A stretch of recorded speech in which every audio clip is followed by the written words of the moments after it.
In many ways, every member of the entire American nation is a victim in some sense of January 6th. The violent attack on our government and, fundamentally, the peaceful transfer of power has had an impact on our democracy, what it means for future generations. But, of course, there were literal victims as well, people who sustained life-altering injuries during the attack or who tragically lost their lives. Sandra Garza lost her partner, Capitol Police Officer Brian Sicknick, who died following his encounter with insurrectionists on January 6th. She now counts herself as one of the nearly 60% of Americans who say Donald Trump should face criminal charges for his role in the coup, including inciting the attack. Sandra Garza is the partner of the late Capitol Police Officer Brian Sicknick, who has attended 2 of the last 3 January 6 hearings, and she joins me now. Sandra, thank you so much for coming on tonight. I really appreciate it. I want to start with a question about just attending the hearings. I imagine it's something that you thought about. I can imagine it's profoundly difficult emotionally. Why did you decide to go to the 2 hearings that you did?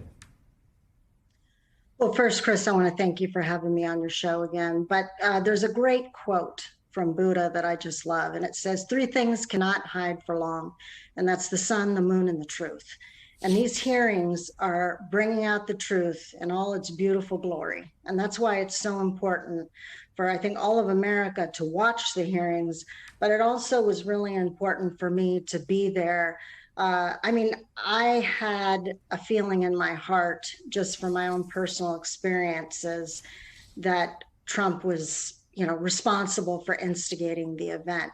But obviously, I learned some new things there myself. For instance, I did not know that Vice President Pence at the time was pretty much the one who was calling the shots, and that President Trump at the time was irritated about that and was more concerned about the narrative on how that would look versus doing the right thing and protecting the public at the time. So, as well as other things. But we saw new footage that we had not seen before, which was incredibly painful. To be quite honest, I didn't want to go to the first hearing. It was actually Officer Dunn who called me and said, Sandra, it would really mean a lot to me if you would go. And so that's pretty much what, convinced me to go. And after the fact, I'm glad I did, even though it was incredibly painful to be there. You say the truth and the fact it can't hide for long. Is there something to you cathartic as you, again, continue to mourn the loss of someone you love very dearly who lost his life the day after this event in the aftermath of it, about the truth? Do you have hope that the truth has a kind of power, even given how obviously polarized America is? I've been seeing some things online on Twitter, for instance, and I forget who posted it, but someone had said that someone who was a diehard Trumper actually had been, swayed due to talking to this person, and I guess being informed of some of the information that was coming out of the hearings, and said, I can't in good conscience continue to support this man based on what I now know. So I think that was very powerful. And I think, there's been nothing but Republicans who have been testifying, saying that, this is what we told him. We told him that he did not win.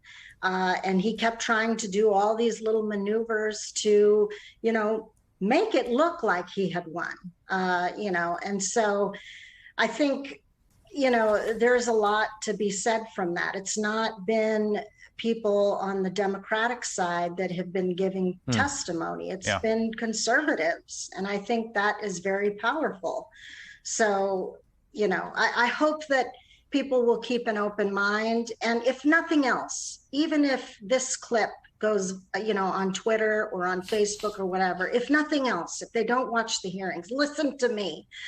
I supported Trump at one time, and Brian was a police officer and supported Trump. I'm a military veteran.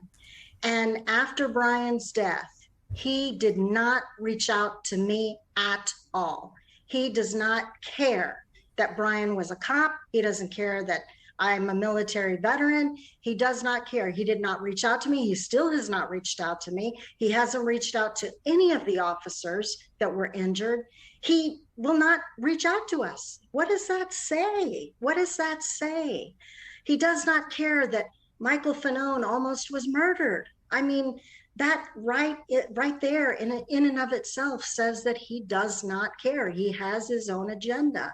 He also is responsible, in my opinion, for murdering Ashley Babbitt. He is responsible for her death. He orchestrated January 6th.